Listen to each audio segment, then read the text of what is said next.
Michelle Tompkins accepts an invitation to the Blackbird near Newbury, and finds it's worth the trip. The Blackbird Bagnor, Newbury RG20 AQP blackbird.co.uk. Telephone, 01635400005. Parking, yes. Plenty. Disabled access, yes. Our ratings: food, 10 out of 10. Choice, 9/10. Decor, 10 out of 10. Customer service, 10 out of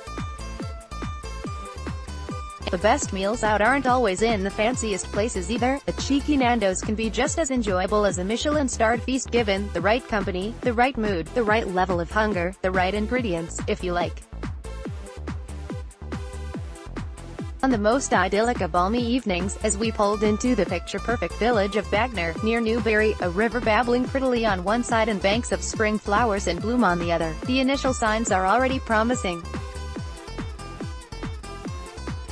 But never could we have imagined that one of the best meals of our lives lies on the other side of the door at the fairly average-looking village pub. And for food, reviews are usually carried out incognito as a paying customer, but on this occasion we had been invited along. I know what you're thinking. Well, it would be good then, wouldn't it? And yes, there was a part of me that wondered whether we'd be getting the true customer experience or the polished, best behavior version.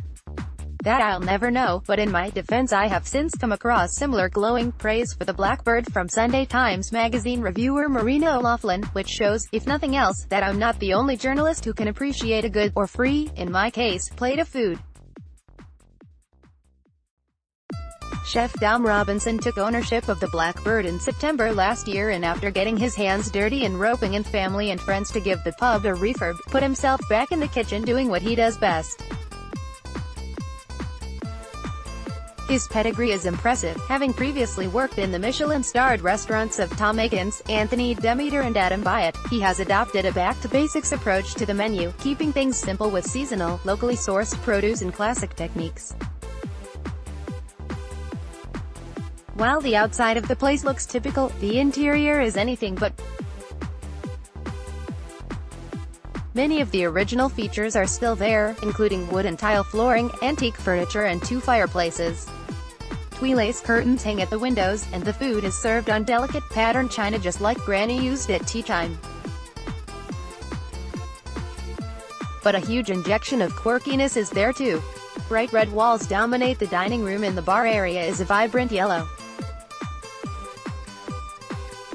Artwork as diverse as it is possible to be hangs on the walls, from traditional landscapes of the countryside to street art prints and even a giant canvas decorated, I later discover, by Dom's 2 young daughters. Exposed bricks and modern filament bulb light fittings add to the weird but wonderful juxtaposition of the very old and very new. Since its opening, the Blackbird is pulling in not only villagers and townies from nearby Newbury, as you'd expect, but patrons and performers from the neighbouring Watermill Theatre and even Londoners venturing out for a day out of town. The pub is packed on the Thursday evening we are there, and I get the feeling it won't be long until there's a waiting list for weekends. So to the food, which is, after all, why anyone visits a restaurant. The choices are not vast, but for me the dilemma is more which one to choose than there being nothing on the menu I like. I eventually settle on a salad of Wye Valley asparagus with pennant crayfish and pistachio for me, an eye-watering 16 pounds, but so very, very good, and my partner picks the truffled buffalo ricotta, with peas, broad beans, marjoram and pine nuts, 9 pounds. The dishes are delicate, made more so by the fine china they are served on, and every bite is heavenly. We roll our eyes and nod our appreciation to the maitre d' when he asks if everything is okay. If the starters are good, however, they are surpassed by the main courses to follow. Sticking to the fishy theme, I go for Cornish cod à la grenobloise, brown butter and caper sauce, with samphire and new potatoes, 25 pounds, while my partner opts for slow-cooked shin of beef with raclette garnishes, 25 pounds. My square of cod is perfectly white and flakes beautifully, set in a pool of butter sauce which soaks into the greens and potatoes. It is fresh and indulgent at the same time, and I don't want it to end. His beef falls apart at the touch of a knife, and the little accompaniments of raclette cheese, potatoes, bacon, ox tongue and pickles make for a picture-perfect dish, which apparently tastes every bit as good as it looks.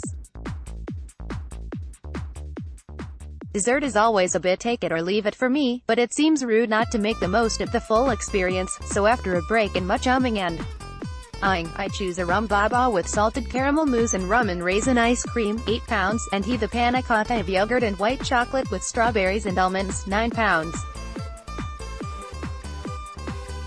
This is a deviation for both of us. My favorite puddings are usually citrus Y, and he turns his nose up at the consistency of panna cotta, but we both reap the rewards of our adventurousness. The syrupy, spongy baba melts in the mouth, and that ice cream, oh lord, that ice cream, it is a sensation. I have to try a spoonful of the panna cotta, of course, and it does not disappoint, although I am satisfied I made the right choice in my own. We sit back, full and happy and very content with the world, struggling to recall when we've had better food than this. At a 35-minute drive from Swindon, the Blackbird is not somewhere you'll go often, unlike that cheeky Nandos. But for a special treat, a meal to remember, somewhere to push the boat out, it's spot on.